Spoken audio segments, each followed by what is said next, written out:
data.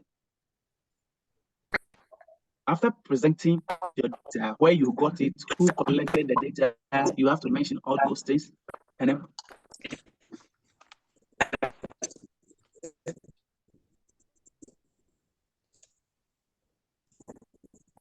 then provide a link. So over here, you can access this particular data here. I can share the data with you. I have this one with you. So the data is actually here.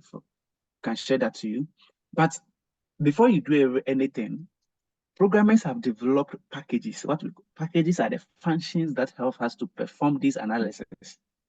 The formulas, let me put it that way, the formulas that we normally, if we are writing a normal exams on a sheet of paper, the formulas that we use, people have programmed them, have coded them, and then created packages. That is why it's called a programming. This one. And these ones, we just run them in the Jupyter notebook. And this interface that you see is called a Jupyter notebook. If you don't, you can download this freely on the internet. But if you don't want to download it on your local computer, what you can do is that you can use what we call Google Colab. When you type Google Colab is just C-O-L-A-B. Google Colab, you can we'll do that in the second practice. I'll introduce you to the Google Colab because we run some of the code there, so you can also run it and see how things are turning out. But this one is my local, this one, and I'm using Docker. You can use Docker when you download Anaconda. Anaconda gives you an opportunity to also have various interfaces where Jupyter Notebook is also there. You can use that Anaconda to also run Python codes. So when you use the Jupyter Notebook, you can use it to run the Python codes. I think I have the link. When you just type on Google, you should be able to get Anaconda for PC. If you're using a Mac, download for PC, Anaconda download for Windows. You should be able to get those things. And then you can see the guide of how to install it and start using it. Nothing is hidden. If you have any challenge, what you can do is to go to YouTube. I call YouTube as University of YouTube. You can learn anything there. Whatever challenge you face, somebody has faced that. Look at the world. A lot of people are doing a lot of things. So just take the pain and then do things on your own. And let me put these two across. Since you're done with school, undergraduate, it's like that is a foundation. And from now, no one is going to spoon feed you anymore. A lot of things has to be done by yourself. You need to take up a lot of responsibilities for yourself. Wherever you want to get to, you need to take up that responsibility and work towards it. So if it is Python you want to understand, you can watch a lot of videos. Very soon I'll introduce you W3. If you just go to Google, W3 school, you can learn Python from the basics to analysis. W3 school. That is one of the easiest websites you can learn Python. Others, so many books that you can also learn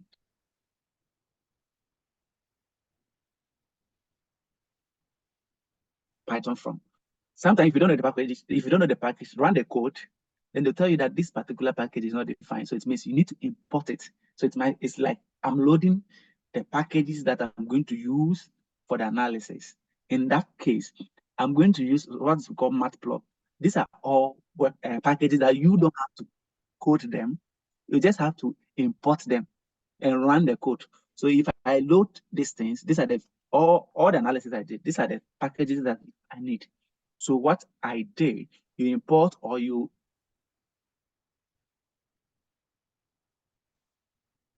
import all this into the system. And whenever you call it in a code, it will run and generate whatever you want to generate from that particular package. So these are the libraries. We call it libraries, packages.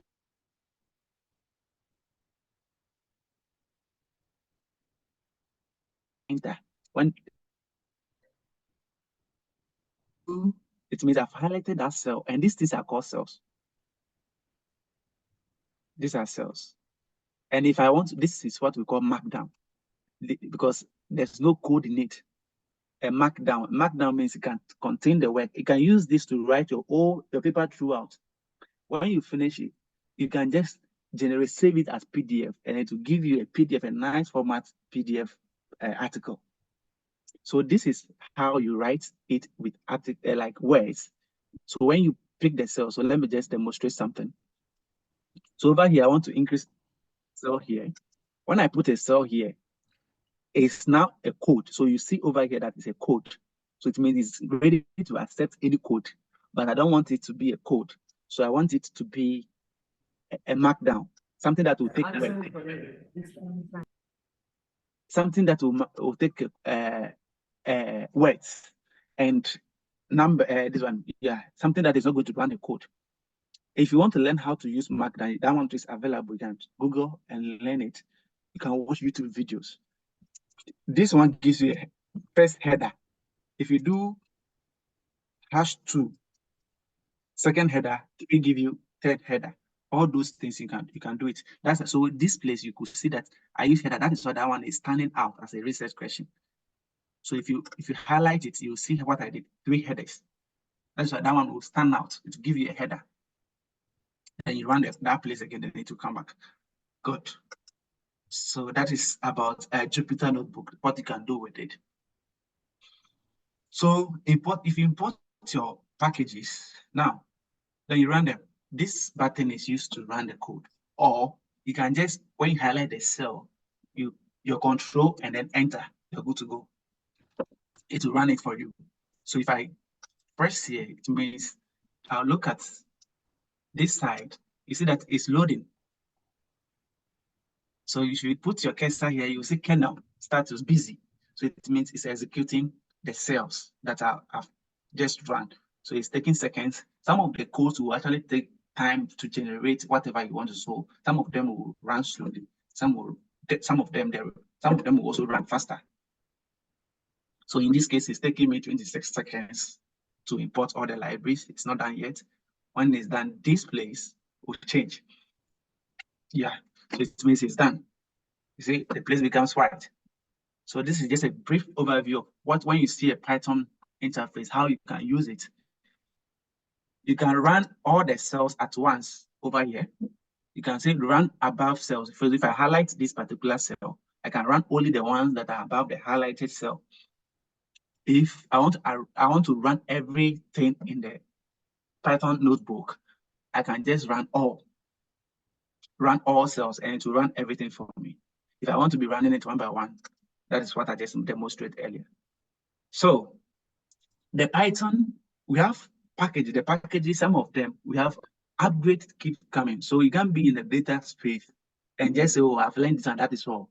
Things keep changing. Some of the packages do even expire, particularly when it comes to the R. Some packages that you think can help you create a map, later on you find out that that package has expired. The people who developed it, there was a time when we were doing one map. That was my first time. And then a package we used the last week expired the following week because the man has retired. The one who developed that package has retired, and he retired with the package. So sometimes you just really have to be up to date and stuff. So when we import pandas is something that works a lot in Python. It helps you to do a lot of data manipulation, data wrangling and stuff in Python. And it has versions of it. So at this place, we want to just test the type of version that we are using, pandas versions that we are using.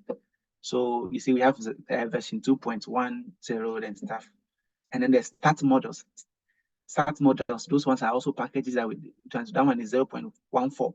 So maybe things that a different version will generate for you, this can generate. So that is why if you speak somebody's work, try to look at maybe the package that the person has used, which version, if you want to reproduce the person's work. Now, then we move to our major concern today in this particular presentation. First of all, so you see the format, we are going to load our data. In this cell, in the cells, you'll see that you see hash, then reading the CSV file from the GitHub URL. But this is not a GitHub. This is on my local disk. If I say local disk, it means it's on the computer. When I mention GitHub, it's like Google Drive. Let me put it that way. It's like Google Drive. You can save your things remotely and read it from the internet. and read it to Python. So in that case, whenever someone picks your work, the person don't have to go and put the data on his local disk or his local disk before he can run this one. So you can just run it up and it will load the data right from the GitHub account. The initial one, I placed a GitHub there, but this, I brought it to my disk. So this is the repository of all the direction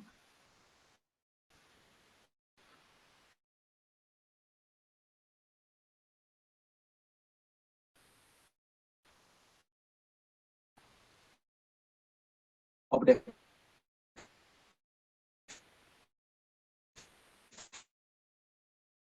file that I loaded. So you can see this. Hello? You can see this, that, and put it on my local disk. I don't know, most of you will have to know this particular. So when you open the file, you go to the top part of the design and you click, double click it, you see the direction of the file. So that direction is this. So it's on my home, this one, then LA Bootcamp practicals. Then this is the name of the file. This one. This one is the name of the file. .csv, but this is the direction. So when I go to my home, I go to this place, I go to work, then LA Bootcamp give me the folder, that is the folder, then the practical folder. And in that practical folder, this is the name of the file that I want to read. That is what I've done. This other part is trying to take care of patches, errors in the data set that might cause the reading to be difficult. So when I run this code, I should be able to read the data in. And the print is giving you the results of whatever code you want to see what you've loaded. And this is what it has given me, the information about the data that we just loaded. So you can see that over here in my data set, these are the indexes, like the serial numbers 1, 2, 3, 4 data points. Then we have price. This price per meter. This column should be price per meter. This particular one, price per meter. So it means my data set has these columns, and it has years, it has date of transfer, property type. We have duration. Duration is F, and F representing freehold, and then L representing the leasehold. Then S, S, S, D, T, they're all representing the property type. Is it a semi-detached or detached? Is it a studio? Is it other type of apartment or anything? Is it an apartment? Is it something that you so those things? If you have a data set or if you download a data set, you can understand it by reading the metadata. The metadata is the commentary made on that particular data. It was collected by these people for this particular purpose, and then these are the meaning of the columns. So you see, they couldn't write price per meter square. They couldn't write everything there, so they have to interpret that particular columns so that whoever picks that data will understand that, okay, this column in the data set represents this column represents that. Yeah, so this will just give you a brief this, I will look at it further. So if I look at this data and come to the bottom, you see that I have something here.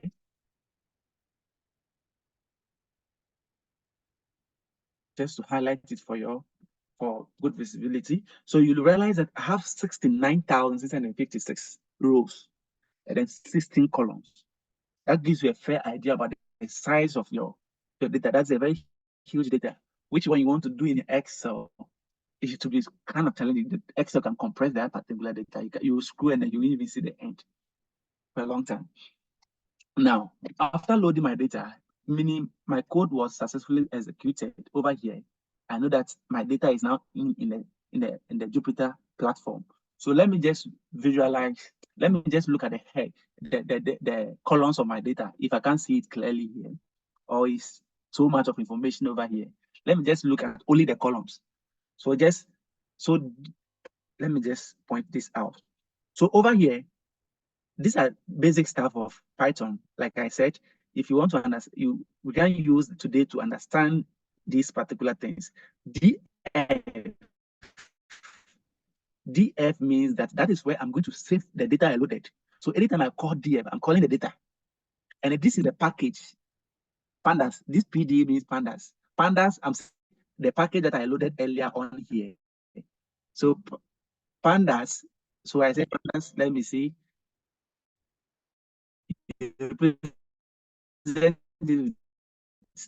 A shortcut. PD, good to that pandas. So pandas into Python platforms. So pd.read underscore. And now you bring the path. These things are called parentheses.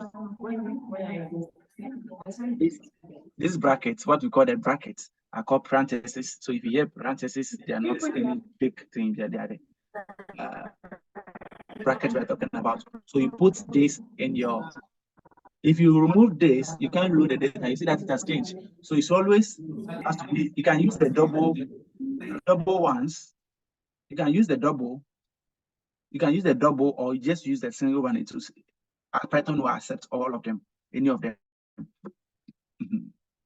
So this printed out only.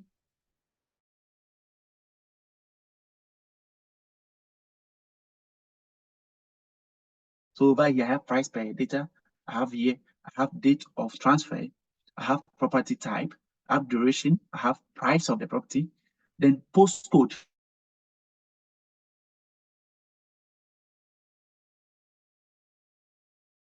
ID, things that identify that unique property. Then you have TF. TF, when you go to the link where the data is, they'll tell you that TF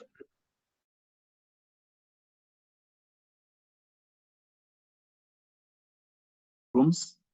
Then class 2 represents something else. Then we have the current energy efficiency of the property, which is an important feature in our data set. Energy efficiency. The data sets as well. We have the construction age, which so we can see that, okay, what do we want to understand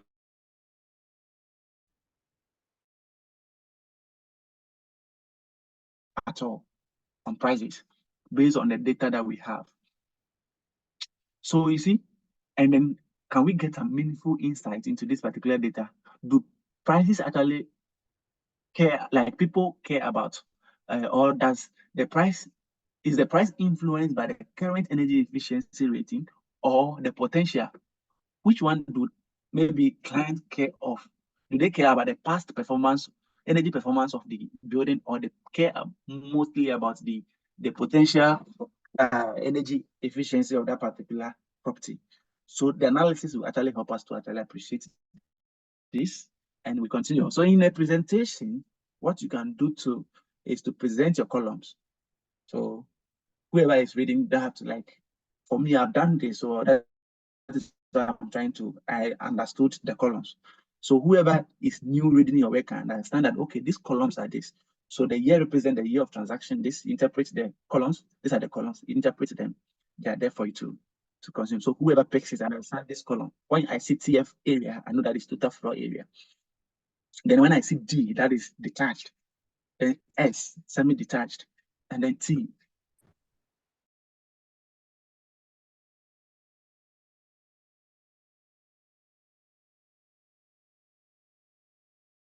that is freehold and leasehold. But what features, what variables am I interested in? What do I want to understand? I have to understand which of the, I have to be able to identify which of the variables or which of the columns are so important to me or to my study. For my topic, I wanted to understand the property features and then how energy efficiency. So the property tenure, which is the property interest in, property interest is valuable as a variable to be considered. Then I'll look at the number of bedrooms. I look at the price, of course, like the dependent variable in this case. And in regression, we have so many of them. Some of them are just OLS modules, ordinary least square.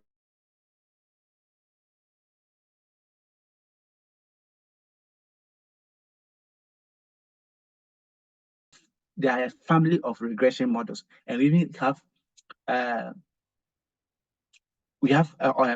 we have the ordinary least square, and we have the one that the binary response. When you have a dependent variable that is binary, you have to also, that particular chart that I showed you earlier will help you to also understand that particular one. The name skipped me, so when I call it out, I'll just let you know. Good. So we've looked at our columns, and then let's do some small thing. Yeah. So, in our first presentation, we talked about summary statistics and stuff. So this code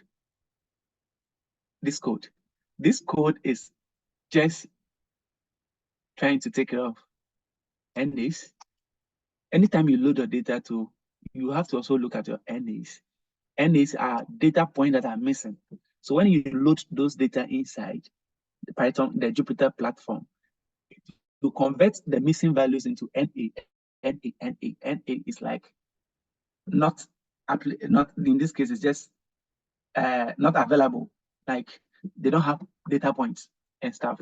So in order to take care of those things, first of all, this code here, summary, is equal to df describe. So anytime you want to know the summary statistics of the data that you load into Python, just use df, or not df, whatever you represent your data with, you call that data and then do dot describe into parentheses and then run that code. It will give you the summary statistics of the data that you have in that particular analysis. So over here, you realize that you have the price per square meter, we have the year, we have, because it gives you summary statistics of the numerical values. That is the that it gives you only for the numbers. It can convert what is it? The categorical data, like the interest or the property duration in that particular, the F, and then it's not numeric, so it can convert that and give you a summary statistics of that. It only does for only the numeric data points. That is why you can see the year is in numbers. That is why you can see that it has actually done that. But you can't go and present year. This is just a preview of what you want to see. So if you are going to present something in your research, you don't need to hear average of what is not going to do anything. So after cleaning, we'll get there. After we clean up the data, we'll know that we'll now generate a good summary statistics, what we are going to present in our report or whatever you are working on. So in the summary statistics, we see that we have a sample size of the data point. We have a data point of 69,566, which we noticed in the earlier one, the row in the rows. And then we have an average. So average price of a property per square meter. This project, let me just mention it. This project was for Reading, not for the whole London. Reading is a borough in UK here. So in England, so it's a borough. That is just, this data is for only that particular area. So you can say the average price for property per square meter is for all UK. Whatever you are doing, it should be, that is only related to that particular area. Though you can make referrals to certain things when you are doing your discussions. Good. So this gives you, so the mean values are here for each of the column that has been converted. And you have to see the standard deviation. So the STD here gives you the standard deviation. And this gives you this idea about how the data points are being spread across. This is just the count. Yeah. Then the minimum values. So you could see from the initial summary statistics, you could see that there are issues in my data points. Just look at this particular total TF area, that is the total floor area. The minimum value in that particular column is 0. And there's no house that will be sold that has 0 total floor area.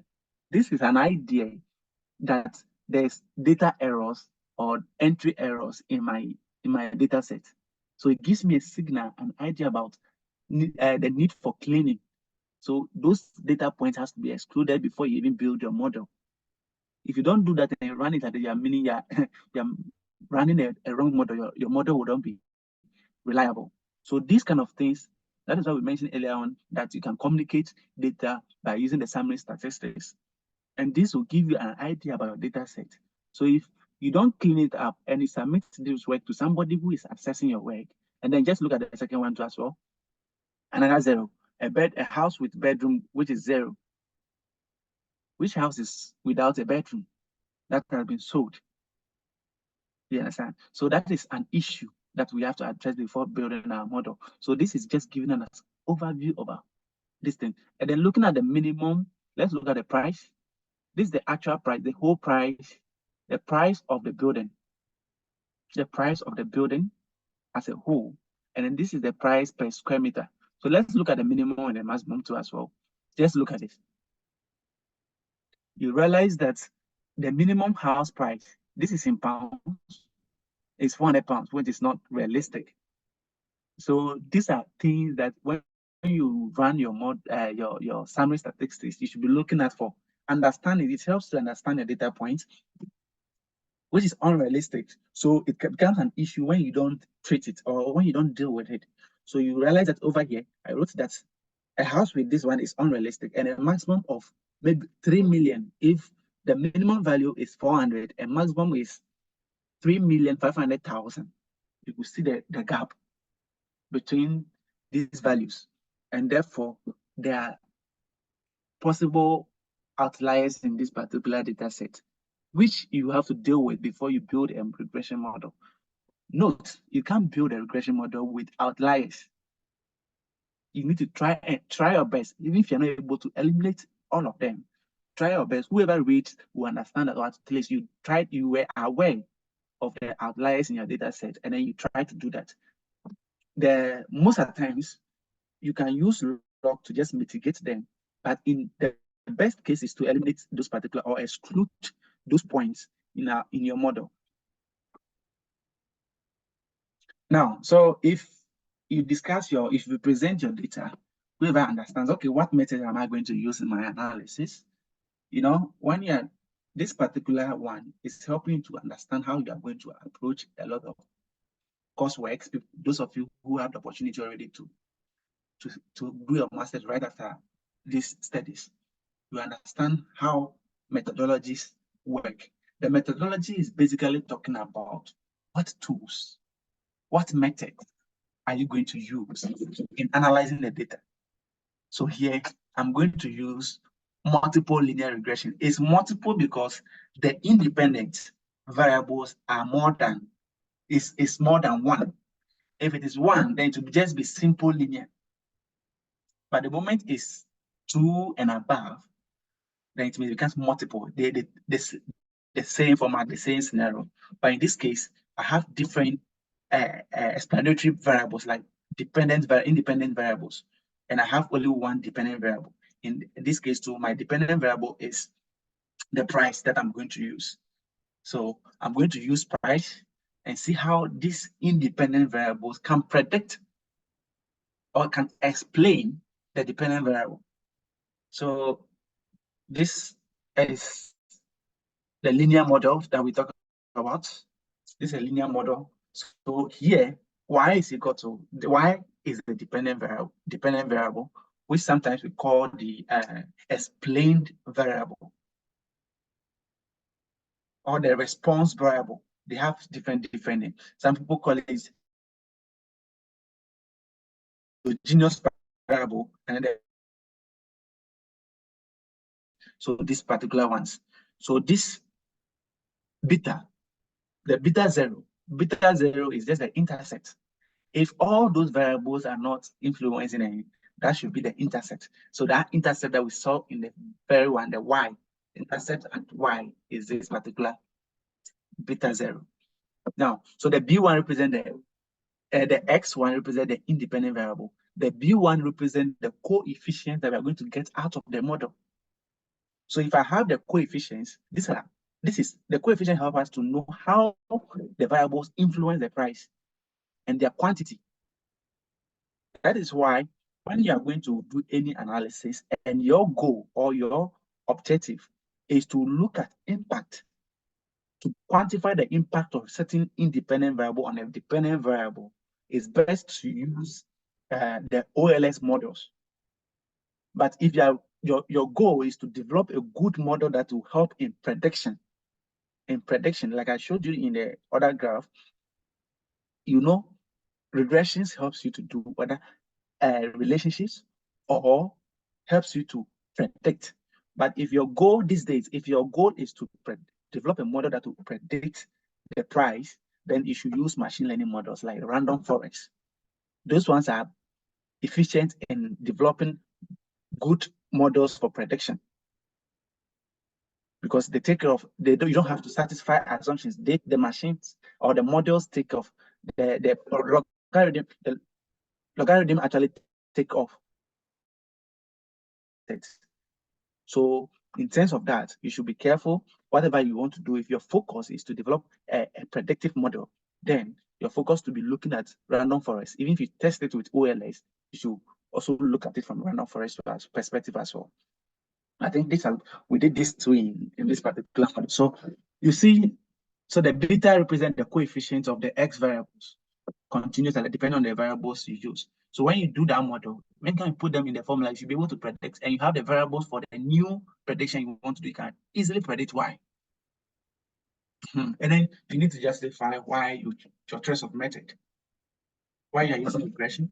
Why do you think regression is best? Because I want to understand the impact of certain variables on the dependent variable. So it's best, it gives you a good explanation power. That's one good thing about OLS. It gives you the ability to make a good explanation, how quantify the impact of certain variables. You understand? So whatever you do, this is not just by presentation. This is going to go a long way to help. Whatever you do, you need to adjust. Why do you choose this method rather than leaving others? So you can compare and compare. Okay, so whoever is reading knows that, okay, you know that there are these methods, but you chose this because of the ability of this particular model.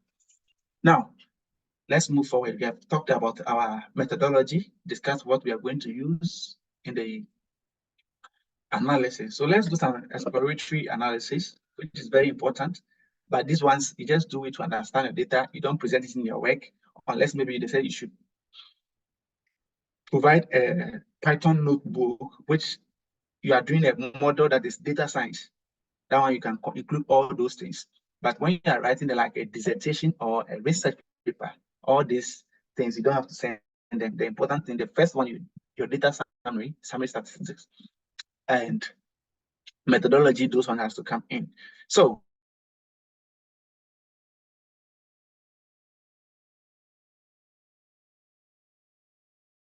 are so long. If I'm trying to call the columns in my code will be so long, like the energy, current energy efficiency, potential energy efficiency in the columns. You see that they are too long, so I don't want to be writing a lot. So I just renamed the column name. So I took the current, I did it CEE. So which I know is current energy efficiency. And then the potential one I did PEE, which gives me a potential energy efficiency. Then I rename the column. So this code calls back the columns. After implementing these ones, let me check whether it actually renamed the columns. And you could see here that it has renamed the columns. So when I'm calling the column, I won't call the potential energy efficiency again. I will just call CEE, PEE. Good. Then over here, the first thing you can do to look at the distribution, how your data is looking like, is to do something we call scatter plots. How are points distributed on a plot? So this is the price. We have those, we can do it for the features that you think are interesting to you, or the columns that you think are interesting to you in your data. whatever you are doing. You see the distribution, a lot of them are here, a lot of them, and then you could see outliers here. Then you can see the shape of this particular plot. They are all data points. Let's draw the regression line and see how the regression lines will look like. And this code actually gives you that regression line. So you draw it one by one, and then it gives you the plot in 4 plots. So you see, we have 1, 2, 3, 4. These codes, if I want to take time to explain this one by one, it's going to take us a long while because we need to do a lot of things in the other ones too. So this code actually helps you to plot and then visualize this. So you see the curve, this kind of curves gives you an idea about what is flowing, but we can't conclude just because of how the regression curve lines are representing here. You need to do further tests to understand.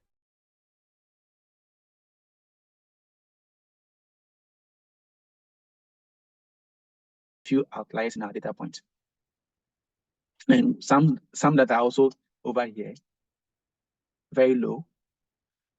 So let's look at it. So that is, you can use scatter plot to visualize your data. So this is just scatter plot. This is a scatter plot. Then let's look at histogram. Let's use histogram to visualize. So the same approach, this code also try to plot a histogram of the variables that we have in our data set. So we plot price. You could see price is skewed. It's not normally distributed. You could see how our histogram is looking like. It's not looking like a bell curve or the invented bell curve and stuff. So you see, so this gives you an idea that my price data is not normal data. It's skewed, and that is an issue that we would address. Then you look at the total floor area too. The same thing. This one too is also skewed. This one too is also skewed. And this kind of skewness, it's skewed positively because the tail will just slide down here. Then let's see. The same thing. So none of our so the same thing is with the current energy efficiency potential. You see the kind of skewness in the plots. All the data points are skewed. So, but we can't say because they've not met the normal distribution, we are not going to go ahead and then do our analysis. Then we can never analyze any data in this world because you can never get, if you're lucky and you get a data set based on the field you are, and that meets this all these demands, then you're good to go. But based on the data, no matter the data, you need to actually manipulate it. That gives you the chance to manipulate it and get something meaningful out of it. Yeah. Then the same visualization, these are just forms of visualizing the data. We can do that. We can also plot the histogram and the scatter plot together to have a fashionable, let me put the fashionable plots. So this is the histogram with its curve, the bell curve curve to see, and these are regression line. You know, for the regression line, we are saying the argument is that, or the assumption is at this point, for it to satisfy the homoscedasticity condition, this point has to go along this line. The CJ bounce around this line, but you could see that some of them are off, some of them are somewhere and stuff, and this is the histogram.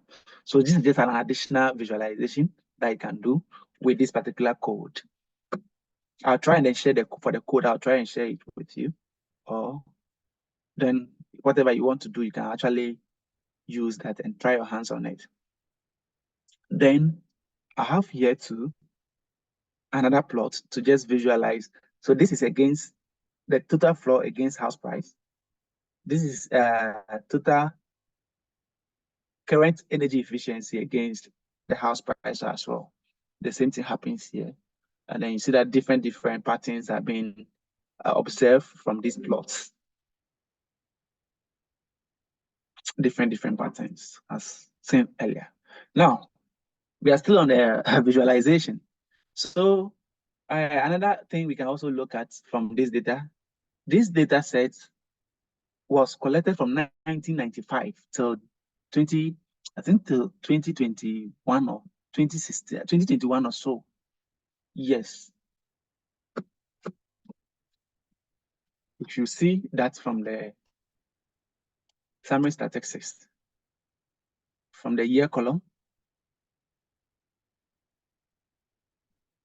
so 1995, the maximum is 2023. Good. So you see how they keep data. You can access data that happened 1995 and then 2023. It's just this year that is excluded. They keep updating all the data sets online. That is the level of seriousness. Now, so we can also look at it. Okay, if you're in an industry and so you want to look at a trend, which of the years are actually influenced are recording higher prices over this time period from 1999 to 2023. We can actually visualize that. That's what we call it. We can plot a time series, have a time series plot to look at how the prices behaved over the years for the whole period of time. So here, before you can do that, you actually have to set the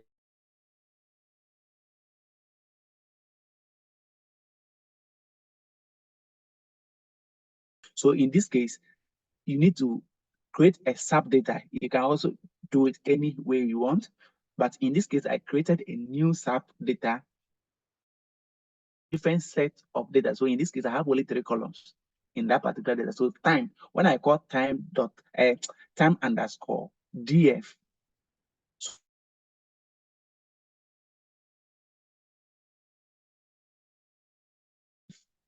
now I said create new columns for me. I need the year, I need the price per square meter, and then I need the price itself.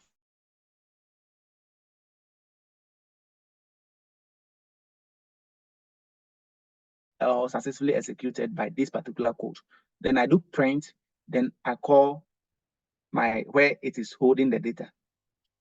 The head is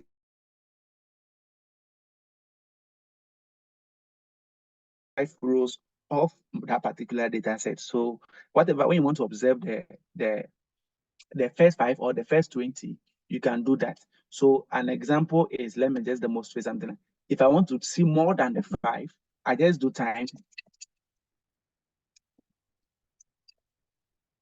underscore df dot head is like, if you want to see the tail, you can use tail. So if I bring my parentheses, if I run this without specifying anything, it will give me the first 5 columns. There's an error. What is it? Is it there's nothing defined as this? You know why? Because I didn't run this code yet. So it is not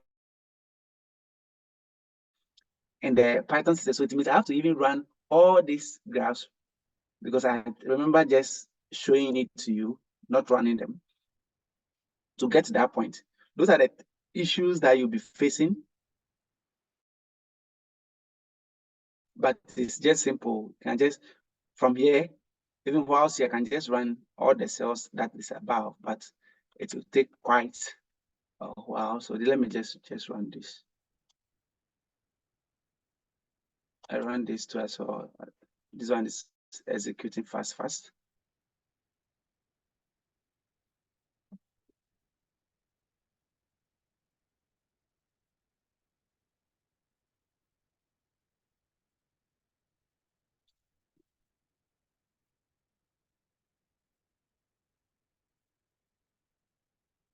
Yeah, it's done. So I can run the second one. So anytime you want to see whether your code has been executed, you check this side. If the dot is white, then it means it's done.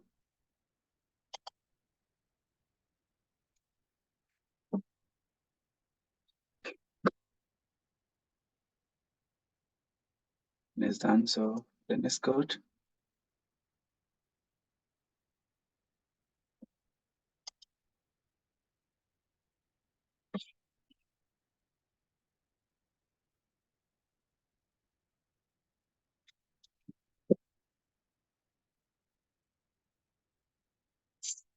can run this too.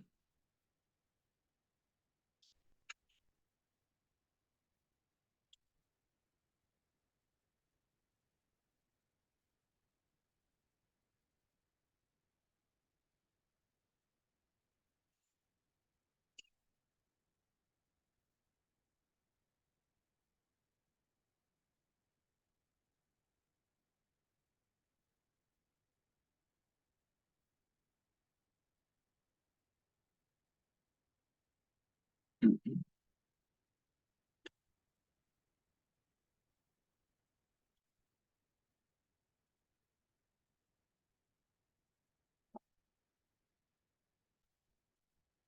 It's what happens sometimes.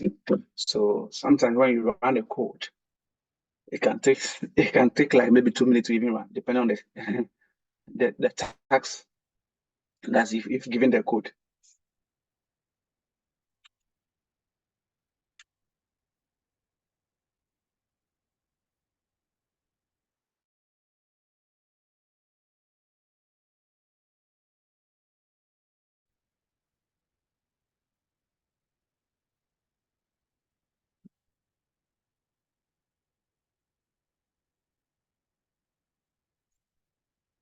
Good. That is done. So when you have the codes, all these things are comments. When you want to comment in the code, you don't want to let these writings run. It will give you an error. So because you just have to start hash so that it doesn't run that particular section of the cell. So it runs only the code.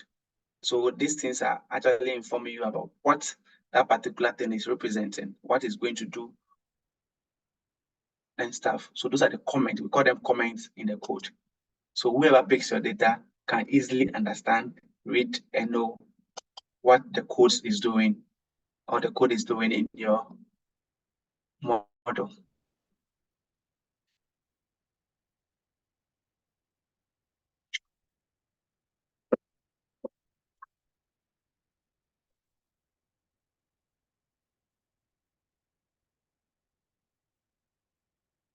You're almost there. You can quickly run to that place here. Almost there.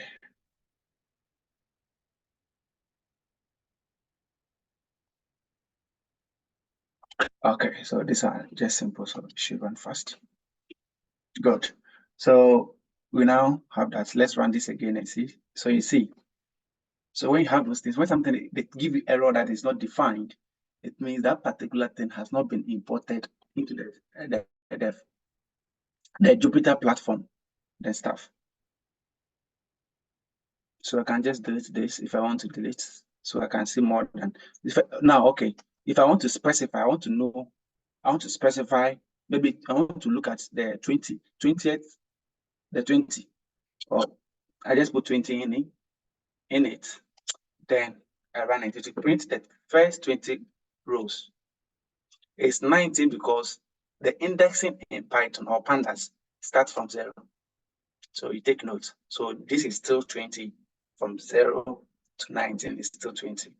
So I can delete this. Then we continue. Now, so after converting this, so you see the year. You see how the year is looking at.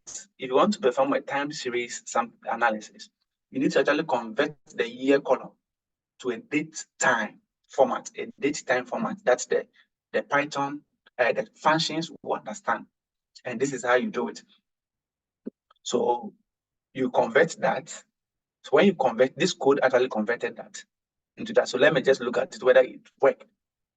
So I'm trying to look at the head again, the first 5 rows of that particular data set again. You see that it actually worked. So when I run this particular code, I'm trying to, so I'm this place, I'm still codes.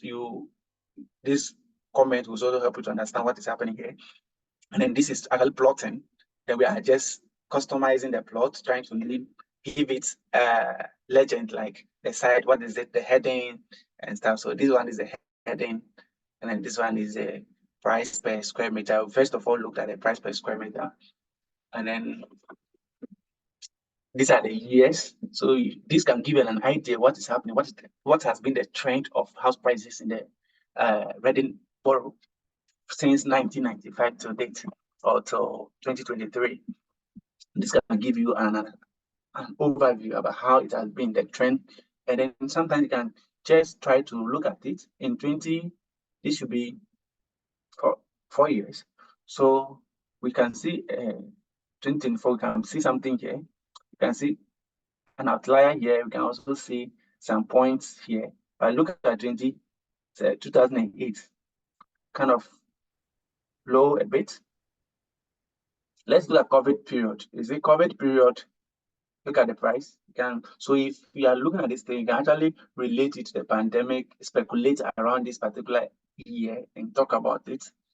That is where you look at it. That's why this means you are doing some reflections on this plot of findings. Okay, then let's just look at it from the whole price too as well. You can see over here too. But in 2020, the actual price, you see that you have higher prices here, which contradicts this particular. They are not in the same. They don't have the same results. You can see that this place, the actual price of properties actually increase. You can also argue in your own point, looking at this from here, saying this is happening maybe because of the COVID. Everybody's home, people need place to live and stuff.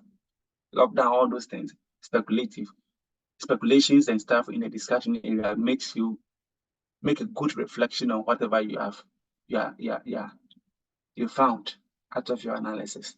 And this is just visualization.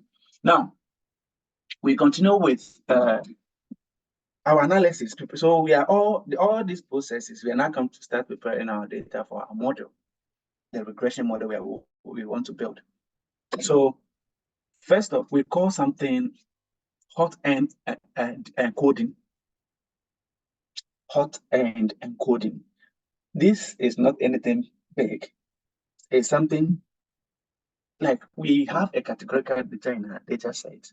But before we can build a model with it, regression model, it has to be numerical. So we are trying to convert the categorical data into a numeric format. That is what we call the damming variables. So anytime you are trying to create a damming variable, you are encoding that particular categorical column. So in my duration tenure, instead of whenever I see, so I'm going to encode that particular column. Whenever I see a is freehold, I'm going to put 1 there. Whenever I see L, I'm going to put 0 there. So I'm creating damming variable for that particular categorical data. This can be done. Let me mention something too. Assuming I have about 8 neighborhoods, I have data point that has been picked from 8 neighborhoods, Accra, Kumasi, Takoradi, and stuff. And I want to see how the location of these properties influence the property prices, or do they actually have any influence on the prices? I can encode the same way. I can encode those variables, those categorical data like the names of the towns. I can encode them into damming variables. But in that case, when I have notes, in that case, to be able to reduce the multi-collinearity issues in that categorical data, if there are seven unique communities, you exclude one, you use one as a reference category. So you're not going to do all the seven damming variables. You are going to do 6 damming variable. You're not going to do, so if you have 10, you have to exclude one. That one that you've excluded will become a reference number. And whenever you are presenting your results, you will mention that, oh, you created damming variable for these locations to actually assess that impact. That is what I did something like that in my dissertation, and I worked with certain data from Dubai. They were located in, and we want to look at how this location case impacts the variables over there. So you create that variable, and that is what, when you do that, whoever or you understand what you're doing. Yeah. So, but in this case, it's just, so in this case, it would be like a true or false something. That is why I use one.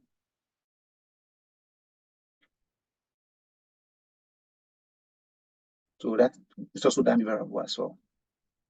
Now, after doing that, now let me just look at the Pearson correlation matrix. Correlation, we are trying to determine how these variables correlate with each other. Most of the times when you are doing this, you run, how do they correlate with each other? You run them. These are the correlation metrics. And you can visualize it in a plot. This one will only give you numbers of continuous data.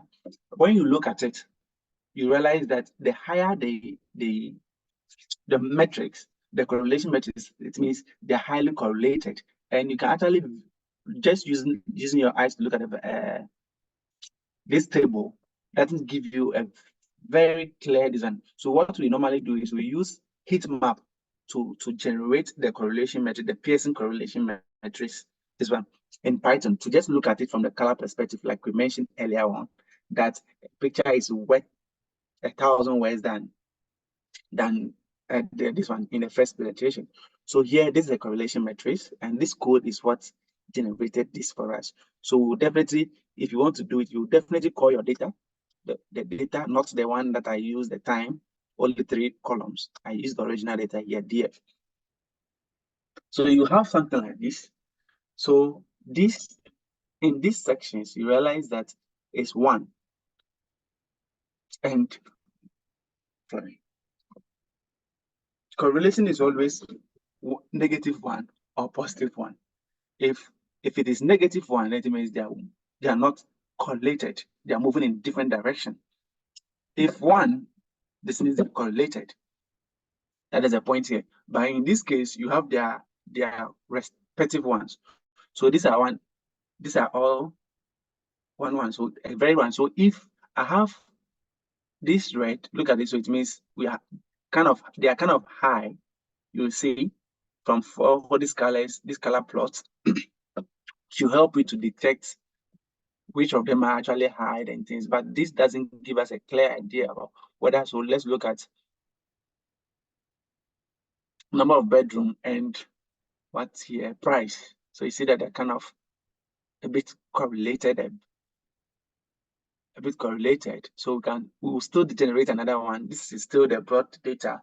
So let's form a subset of this data and see which one we can actually look at. So now we are creating another subset with the variables that we actually need. I need the price, I need total number of bedrooms. I need, these are the 5 variables that I need. So I created another subset and then checked for the correlation to see. Then I'll plot again and see this one and see how it looks like. So you realize that they're kind of high a bit. You can see some kind of correlation because of the color coding in this plot, but we'll still have to investigate further to understand it more. So there's kind of a minimal correlation in this particular columns or data variables. So we'll still look at it further by using what we call the variance inflation. Another way of assessing variance, correlation, because if you don't do this, the issue of multi-collinearity will be present in your model. That is what you're trying to eliminate. When the independent variables are highly correlated, or the variables are highly correlated, the issue of multi-collinearity will exist in your model, which will make it unreliable. Then, so after using this Pearson relation matrix, after using this Pearson correlation matrix, we can also further look at it using the variance inflation factor. The variance inflation factor helps us to actually detect which of the variables are highly correlated beyond a particular threshold. So we'll deal with that too as well. But before that, let's look at let's handle our outliers here.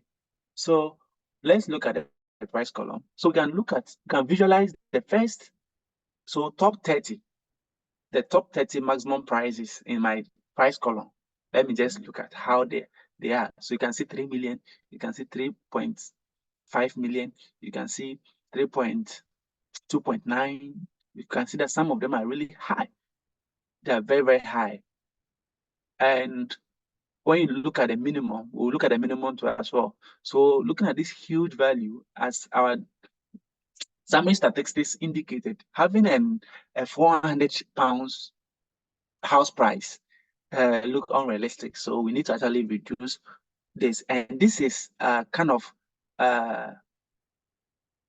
discretionary, or is just it's subjective. The number of outliers you want to eliminate in your model will depend on you. So me looking at it, 1 million plus and stuff, I try to, okay, then let me just exclude the first 30 highest prices in my data set. So this code will actually drop them. We'll drop the top 30. Top 30, you can do top 15, you can do top, depending on how you see the data, then stuff, and still go ahead. Now, so after doing that, I use this code to actually understand, to see if it has actually excluded the top 30. So when you exclude the top 30, printed this out, you realize that now the highest value is now starting from 1.4 million. 1.4 million. So it means the top 30 highest prices has been excluded. Then I also look at the minimum. Those issues could arise from the fact that there has been data entry errors in that particular data collection process. So I have to just look at it, printing the lowest values in the price column.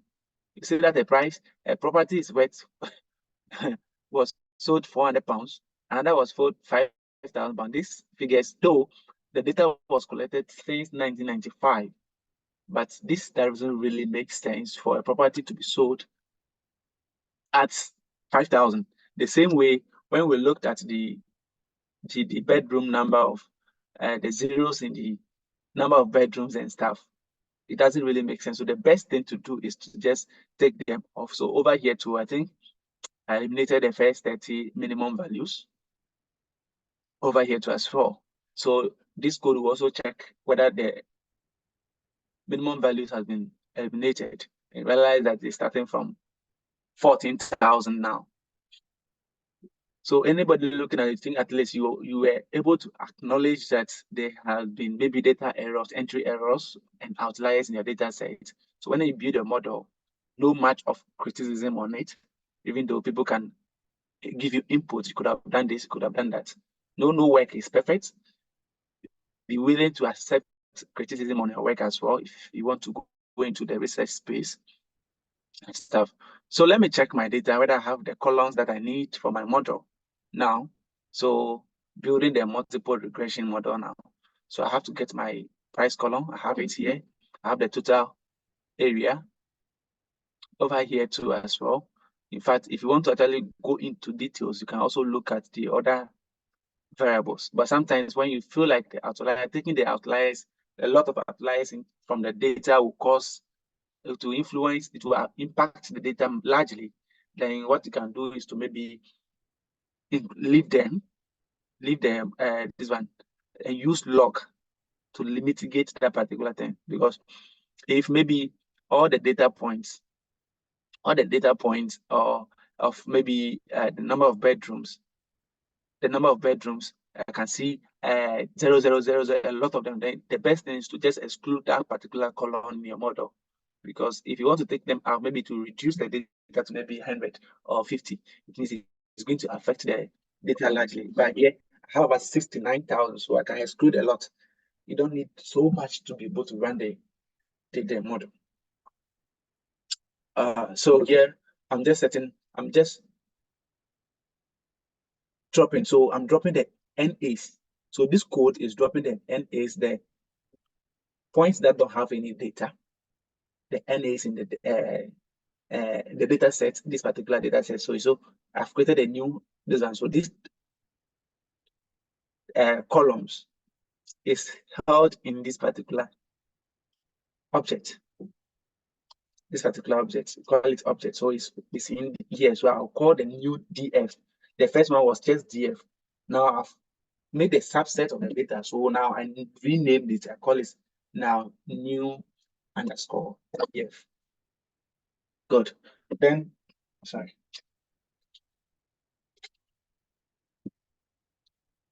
Then I try to build my regression model. And so right now, before I can build my regression model, I have to identify the independent variables and then specify the dependent variables as well. This is the dependent variable is the price, and then the independent variables are the total floor area, number of bedrooms, and then CEE and then PEE, which is a potential energy efficiency. Now the dummy variable is now the duration, which is the interest in the property that we are dealing with. Now, so when you build your model, you have something like this. This is the regression, what we call the regression model, the results from the regression. So you could see the observations in the model. You see it here. You see the observations. These other stuff are not that much of interest to us. What you want to see, you want to see the R square. You have an R square of 0.331. That is about 33.1%. And we'll talk about the explanation. This is the explanation power of this model, of this all these models. This is the explanation power of it. So in all, if you want to interpret this, what you can say is that the variation in house prices in Reading, so you have to specify the variation in house prices in Reading can be explained. So 33.1% of the variation in house prices in Reading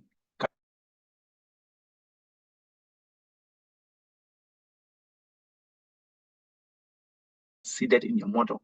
So whenever you're explaining these things, you need to indicate that ceteris paribus phrase, or all else being equal. This variation can be explained, the variation in house prices in Reading can be explained by these features. And when you come down, you see the code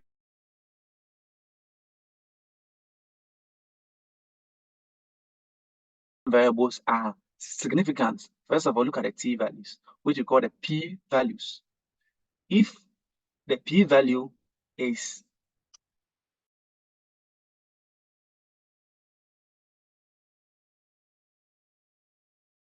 %, that means yes, they have significant impact on GE, dependent variable. And then the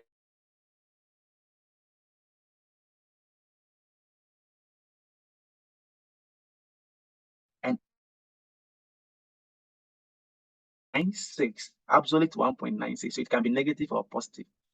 So if you have 1.9 above 1.96, then you consider that as so it means it is statistically significant. So if you want to explain these particular t values to as well, that is how we do it. This one is significant. It is statistically significant as well. So let's look at what will happen here. And there's no way the p-value will give you a signal that the variable is significant, and this one will give you a variable that it is statistically significant. It is not. They all work in the same direction. So sometimes when you don't do your own work and give it to somebody to do, and the person doesn't understand these things, then in your report, you say that your p-value is this. And then now you tell us that your t-value is telling us the opposite. That means, and then whoever understands your examiner can say, oh, have a signal that maybe it's either you made the mistake or not, because there's no way they're going to contradict each other. So let's just look at this. So you see, like I mentioned, see these two. You realize that in this particular data set, the current energy efficiency, the current one doesn't really have any impact on the price based on the p-value. The p-value is about 15.6%, which is higher than our confidence level. or significance level, which is the 5%. And then just look at 1.41, which is below, is less than the 1.96 standard that we use to measure this particular one. So it means they're all saying that the current energy efficiency is not significant in this particular, in the term.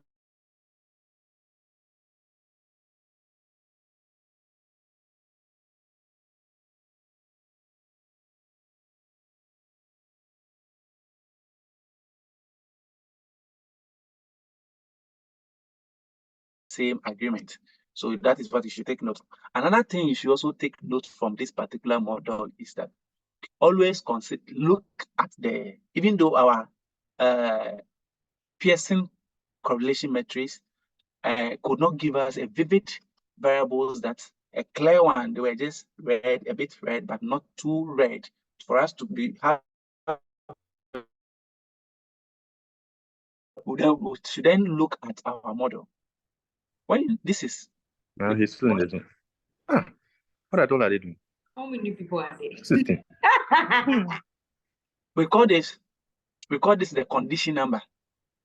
The moment the condition number is huge, it means it gives you a signal that there's existence of multicollinearity in our model, and that the model will actually prompt you. So here you see that standard errors assumes that the covariance matrix of the errors is correctly specified. The condition number is large. That is 1 point. This is a scientific number. You can convert it. You see that it's very high.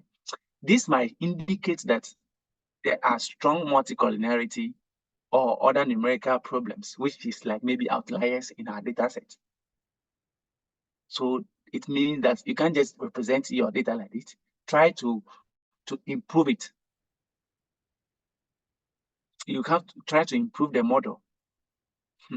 So yeah, so like I indicated, so always look at the condition number to do that. So if you after doing all this, then sorry, after doing all this, whoever I think if whoever says your word, who said, oh, you actually identify, you know what the condition number stands for, what you can use it to do in the model. Now let's quickly look at it. Since our first model is telling us that there's multicollinearity, we can't just leave it like that. Other than that, our regression will not be reliable. So let's try further by using the variance inflation factor. This is one package that we also use to detect whether the variables fall within a threshold. When we have, so over here, this is a code, and this is the mathematical formula, and you don't have to chew this, you don't have to know this offhand. If you want to read further on that particular thing, this is another link. I think I'll leave that one too for you when I'm sending the script to you. I'll leave that one too if you want to read further on the variance inflation factor in detecting multicollinearity and stuff in the model. So here, what this does is that these are the packages that deals with this. So you actually need to import this. So from stat models, those are the designs. So they're going to deal with outliers. Import variance inflation factor. That is what you're going to use. And you need to, so this is just comment in the code. So when you read it, you understand what is happening here, why we are using variance inflation, what it's doing. This comment will help you to understand, to appreciate that. So we have a threshold. In this case, we are going to use a threshold of 5, the default threshold of 5. So any figure that is beyond the threshold, is greater than the threshold, it means it's highly correlated. So we'll take that particular variable out. So run our code, and it will give us the VIF of all the variables. So over here, you see that these are the features of our data points that we want to use for the model. You realize they are all below our threshold of 5. Depending on what your research is about, you can adjust the threshold. You can say 10. If you think if you adapt 5, it's going to eliminate a lot of variables in your model, then you can increase the threshold to accommodate them, but you need to do other analysis to talk about the limitations and stuff in the model, and then or in your analysis. Good. So it means the variables are all still qualified. Let me put it that way. All the variables still qualify the VIF transformation or detection. Good. So now we can this is just, I want to just look at the summary first again. This is the model. Earlier one is not anything new. Now we can fish out. If you want to get the important stuff from the model, we can use this code to fish them out and to give you the equation that we saw earlier in our methodology. So it has placed all the coefficients in there, and then the intercept, which is negative. Sometimes when the negative intercept doesn't mean your model is wrong. Sometimes the intercept doesn't really make sense, but it will come, but it doesn't mean your model is wrong. Good. So, and these are the p-values and then when you have this kind of thing, when you're reporting, the most important things you have to report is the p-values, the coefficient, standard deviation, and stuff in your regression model. You don't copy. Somebody will just screenshot this and go and paste in your results in your reports. It's a bad practice. So you just have to identify the importance this one and then present them in your report. Now, after doing this, driving this, let's look at the residuals of the untransformed model, the first model that we did. So when we plot, this is what we call the fitted plot, the fitted residual fitted plot. So residual points in the model, the regression model, and the fitted plot against the fitted price. So residual against the fitted price. So when you look at it, you realize that these are the things that we can use to understand whether our regression model actually satisfies the 4 conditions that we have. I think the 4 conditions, equal variance, independent errors, they should have, this one we'll get there. When we get there, we'll discuss all those things there. We have about 4 conditions that any regression model has to satisfy. But based on our data, it doesn't mean if it doesn't satisfy, it doesn't mean our models are wrong. We report it that way, but we acknowledge the fact that our analysis didn't meet the assumptions of regression. Good. So this is a plot. Based on the assumption, these points should bounce around this line. They should bounce around this line. But look at you can observe some kind of pattern and then clustering in that plot. So this model is likely not to meet that assumption. Then we look at the histogram of our model too as well. Look at how it looks like. It looks a bit skewed and stuff. Though we are expecting some normal distribution curve, but this looks a bit skewed, which gives us another signal that our model is not the best, but we can improve it a bit. So we can improve it a bit. So you can use this, the scatter plot, the fitted plot. You can use a histogram to visualize your residuals. Now, another one you can also use is the QQ plot. We call it QQ plot. So this is the theoretical line.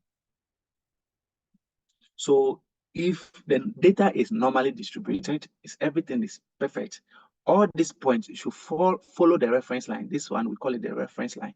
It should follow this line like this, but you could see that there has been deviations here below and at the upper side of this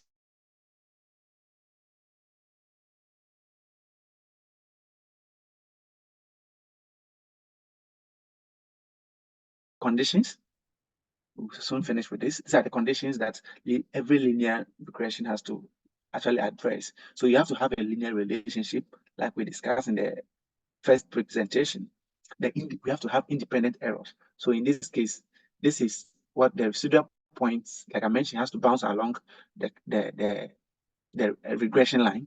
The independent errors, they should be randomly. The residual plots are not randomly distributed, but they should follow a particular. So in this particular analysis, they are not randomly distributed, but they are following some particular pattern.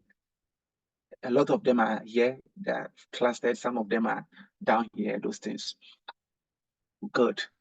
So all this, so therefore, it is unlikely that the error, so you have to actually acknowledge all those things. So whoever takes your this one will know that whatever you are doing, you understand it. Now, after me acknowledging that fact that these things needs improvement, this is also equal. Also there.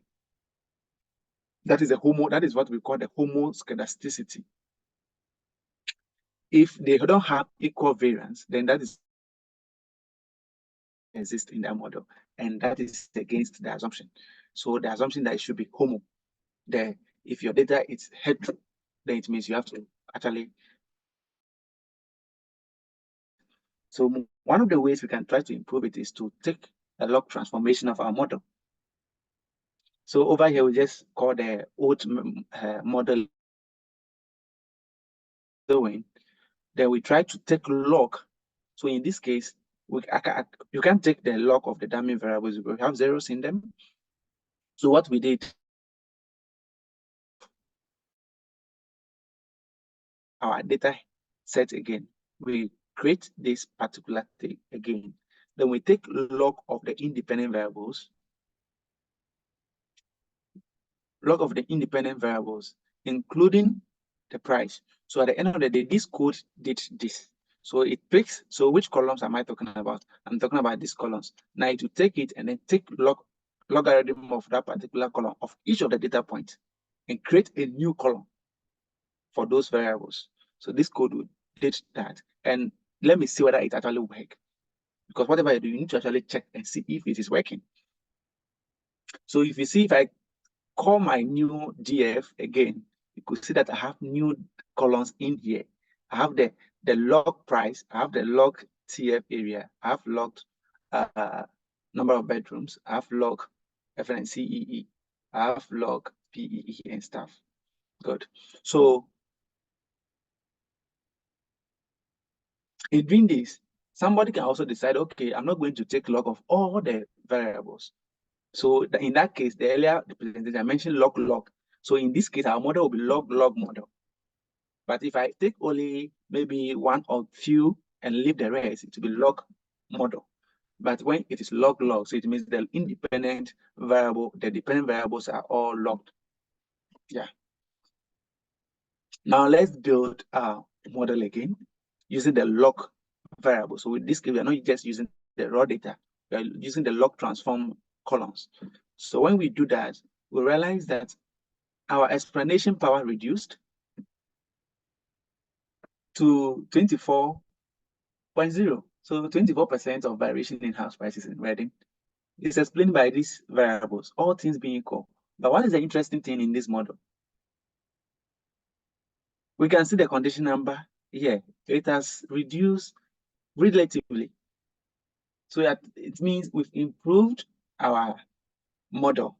Though the explanation power has reduced, it doesn't really cause any concern. It doesn't really cause, but just that the improvement in the model, it gives confidence. It brings confidence into the model because the condition number has reduced, and you could see that the model didn't even retain the issue of multicollinearity in as feedback or as notes. So this is an improvement. So if I present in my report that, oh, my first model, this is what I have, after trying to log transform the data to bring it to normalize it a bit, my explanation power reduced to this particular point. However, the issue of multicollinearity has been mitigated in my model. The person reading that will find the second model more reliable than the first. So it doesn't really depend on the explanation power of the model, but how it meets these conditions or assumptions. Good. So we continue. So this place, the same thing happens here. You can fish out that. Now, so here, you then have to plot, you can plot this charts again to look at visualize the data. You can see that another pattern is also existing in this, but the shape of it has also changed, which means it at least it's not too perfect. It's not too perfect, but at least it is an improvement on the first one. So kind of better. And these are the things that you can put in your report. You can put this residual plot. You can put this. Sometimes other papers put these ones, but for me, I do put just the histogram against this. So whoever looks at the histogram will give you an idea about how the data is distributed, and then how these points are actually bouncing back. We can see a bit of this over here too, but we tried our best to eliminate all the outliers, but we still see something like this, which someone can also see and then further comment on, oh, you need this to improve the model and stuff. Good. Now, so we plot this, but you can see that our theoretical line, this line is also called theoretical line, or the reference line. You can see that now our data referencing has particularly at the upper part, it's kind of following the reference a bit. It has improved this particular one of both below and then at the upper part. So at least you can see some improvement in our model, though it's not a perfect model. We can do that. So in order to also discuss this, if you are writing a paper, you can also look at you can also look at it from the statistical perspective, not just looking at the plots, just talking about them and stuff. Some people don't really, maybe somebody who doesn't have this kind of thing can say, oh, well, they can actually test the conditions using statistical tools. And this is what we will do under this log transformed module. So we did a bit of statistical test for the 4 conditions. So we look at the linear relationship first and see what we'll get. So over here, they have assumptions that, sorry. So in this test, we used the linear relationship. So in this test, the assumption is that it is homo. So the test over here, the test is called rainbow test. In statistics, it's called rainbow test, to test for linear relationship in a model, a regression model. So when you run this code, the hypothesis is that the residuals from your model are homoscedasticity, like they are homoscedastica, then stuff. There is a very big word, so you need to take your time to pronounce it. So if the model is homo, it has even distribution of the data points, then the results from this test should give us a value that will be within the confidence level, which is 5%, 0.05. But the moment the result from that particular rainbow test is higher than the 5%, then it means we can reject the null hypothesis in that particular test and accept the alternative hypothesis. So from this data set, when you run a data set, you realize that the p-value for the rainbow test is 0.8137, which is way higher than the 5%. So it means the null hypothesis, even though we can see from our plots, our graph, that the points are not bound, didn't bounce randomly on this one. They didn't bounce in a constant variance between the reference line and stuff. This particular text is telling us that the alternative is true. Then it means we are rejecting the homo and accepting the alternative that so the hypothesis is that it is a null hypothesis. The alternative is that there's heteroscedasticity in the regression model. Now, when we run the rainbow test, we realize that this one is above, it's outside. It's outside. So we are going to accept the alternative. We are going to reject the null hypothesis. So it means there's no homo scatter. So it means it aligns with the plots too as well. Good. That is how you are going to explain it. Because the null hypothesis is saying that there's homo scadaricity in the model. Now, the alternative will be that there's no homo. So therefore, there's hetero. So if the only way we can accept the null hypothesis, it is when the test gives us a result that is below 5%, then it means it is true that it is homo. But in this case, it's giving us 0.8%, which is way higher. So it means we are rejecting the null hypothesis and then accepting the alternative. So it means this aligns with the plot that we did earlier on to identify that. And this is another, the independent errors. So in the independent errors, so in this case, you can also mention those things in your discussions. This is what I did after my model. This even though I tried to do some statistical analysis, and these are the results from the particular test. So whoever reads will know that, oh, this is the results from the test. No one is going to say you are wrong totally. No research is wrong. Good. So the second, for the independent errors, you can use the Durbin-Watson test to do that. And this also talks about, this commentary also talks about how you can make a decision out of it. So here, over there with the Durbin-Watson test, you see that the results always range from 0 to 4. So if there is no serial correlation, then the test statistic is equal to 2. If there is no serial correlation between the variables, then we'll get a result of 2.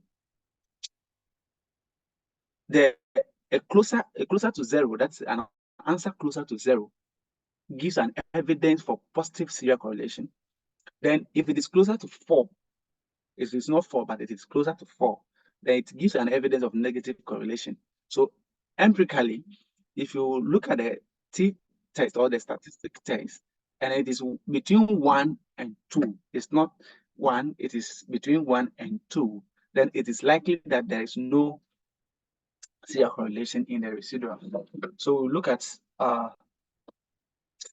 so we run this test using this code, and the results we have 1.83132 as well.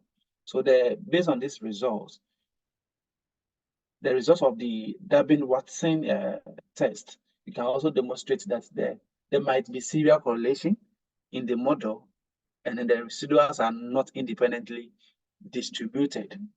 So it means most of our the regression model didn't satisfy much these conditions. And then we now come to the normally distributed errors. So over here, we also have a hypothesis here. And the hypothesis is that the data is normally distributed. It is normally distributed. And if it is not, then so over here,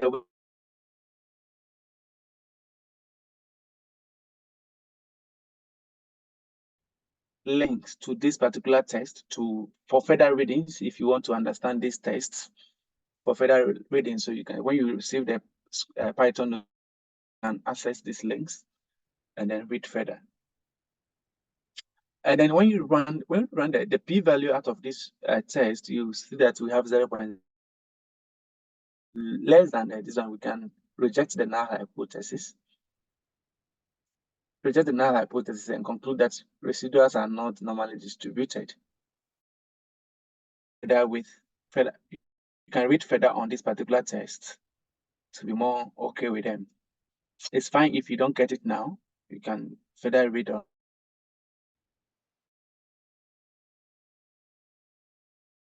the equivariance aspect. You can use Goldfield quant test, homoscedasticity test, to also look at it. And this gives you the process that you can go through and what it does in the code and what it gives you. And then you use this value to make a decision, or you combine two of them to do that. And then over here, the output test. So here, the test will return a tuple. It's a type of data, it's a data type in Python of 4 values. Of 4 values. a tuple of 4 values, namely the Jack-Barrow test statistic, p-value of the test statistics, estimated skewness of the data, and the estimated ketosis of the data. So if you read further from this particular link, you will understand that better. This model object contains a lot of information, so you can also look at that. So when you do that, you see that this is way higher than the higher, and this is increasing. It's higher than the null hypothesis or the significant level. So it's greater than 0.05. So we will accept the null hypothesis and conclude that the residual have equal variance, which is not the case in our plots. But the test is giving us that based on the data. So it means our data has issues, but we tried our best to just justify our model by performing other analysis or other residual analysis. Mind you, you can't do a regression model without the residual analysis and without considering outliers in the model. Those are the things that when you go for defense, they are going to hit on. So when you're running your regression, take note of these conditions and stuff. Now we move forward to one of the machine learning models. So we are done with OLS. We move forward to the machine learning models, which is one of it is the random forest regression or regressor. So random forest helps you to develop a model that will give you good prediction power. So if you, like I mentioned earlier on in the beginning, that if your goal is to develop a predictive model, then it's better to use machine learning model. Under this model, you don't need to answer to satisfy any conditions. Under the random forest regressor, you don't need to satisfy any assumptions, linear relationship. No, the model, the machine, the algorithm will take care of all those things. So when we run our random forest regression or the random forest performance, let's look at this particular thing. So when we run this, we use, so over here too, what we normally use to measure the performance of these models is something we call the root mean square. It will give you the root mean square error. That is, the lower that particular, the better it takes. It means that if two models have one has 60 RMSE, and then which is the root mean squared error. If the other one has a lower one, it means the one with the lower one best fits the model. So that is what we normally use to check for the performance of two modules. So in the random forest, you realize that its RMSE is 0.59. The R square gives you a 14.89. Comparing to, so we'll compare that to the OLS performance, R square, and see how things went. So you also look at the other aspects. You realize that here, over here, we use the log transform data. You can also try the untransformed data in the columns. So you can use the untransformed columns to run the random forest to see how it will look like. Yeah.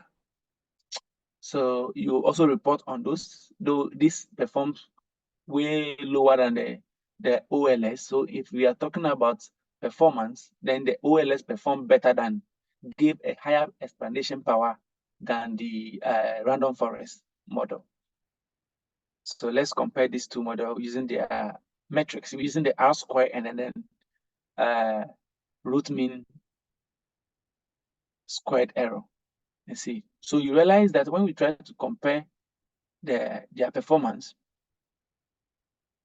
for the OLS, so OLS, the R square for the log model is 24.03, and then the RMSE is 0.55655.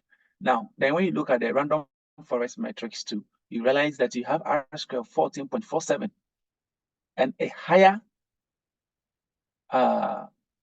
RMSE. This shows that in all cases, the OLS made a better explanation, had a better explanation power. And when you even compare the RMSE, you realize that this one has a lower one, which means it's better than this. So that is what you report sometimes in your reports and stuff. This doesn't mean any of them is wrong. This is the findings you are getting from your models. So you report them as such and make your this one. But if in terms of if you want to predict a lot of things, you should know which one to adapt and then why. Because maybe these variables, if you want to improve, further ways to improve models is that introduce more variables into it, introduce other variables that are more important in that area into that particular model. And that will help you to improve models better. So I think we've done OLS and then random forest stuff. Good. So this part is just a discussion. After doing your model, you need to actually discuss what your findings were. And then it's just an explanation of everything that we have here. So before we come to the hypothesis testing, when you take log models of the variables, the explanation of the coefficients will be 1 unit increase if there is a 1 unit. So let's take, for instance, the total floor area. So it means if there's a 1 unit increase in the total floor area, it will attract a 0.82% increase in the in house prices in Reading, all things being equal. Then over here, because we are talking about units, but here we'll talk about it in meters because it gives you a quantified this. So this kind of looks at an amount in pounds. It will attract this amount in pounds because we didn't transform it. The moment you introduce log, the explanation should be a unit increase. I hope we had that differences so that you are able to explain your model better. And that is what you do in your discussions. Good. And then you also mentioned this will be limitations because most of our conditions were not satisfied and stuff. Then you come to, if you want to test hypothesis in your in Python, these are the code. You set your significance, which is called the alpha. Significance level is called the alpha. So there my significance level is 0.05. Then I develop this. This should be, if you receive the code, you should also, the comment will also help you to know what this particular thing is doing. We divide the data into 2 parts. So because we want to have a portion that data set with 2 different standard deviations. So this report will give you the things in the particular data point. After doing that, then you now run your PV, calculate the PV value for the different standard deviation points. Then whatever you have as your PV value will determine whether you accept your general hypothesis, the one you have in your objective, or reject it. So in this case, our null hypothesis was that these variables do not have any impact on house prices in Reading. So the null hypothesis is always the negative part. The alternative is the one that is, oh, it does have it. Null hypothesis will say that no, it doesn't, it's the opposite. Good. So now we have our PV value of this. So it means we can conclude and say that we fail to accept the null hypothesis, thereby rejecting rejecting it. So in other words, the alternative hypothesis is true. You get it. So you can test this. So this is a conclusion of it, where if you want to conclude with this, you don't need to do all this if you want. This is just a Python notebook. If you want to use code to make a decision, you can use the code to make a decision. So here, since the threshold, so we reject the HO. So the HO is the null hypothesis. Then the k-means distribution too, you can use to test for the null hypothesis if the p-value is also falling below. You can use the k-mean distribution to also test for hypothesis. So if you have a count data and a continuous data as well, you can use this particular approach to also detect that. So in conclusion, you report whatever you find in this and then add references. Also, all the papers may be cited in your work. So whoever click on this particular link will get there. So yes, so that is all for the regression model building in Python. So at the end of the day, I'll share with you. I think it will take like 5 minutes break or 10 minutes break before we can consider looking at the spatial analysis as fast as possible. Then we bring our discussion to an end. Thank you so much for listening. Okay, thank you very much. So guys, we'll take I think Victor, can we do 15 minutes instead? Okay. Okay, Yeah, then so 15 minutes. we'll do 15 minutes and return for the last section of the presentation. Right. Okay, so bye. Okay, bye.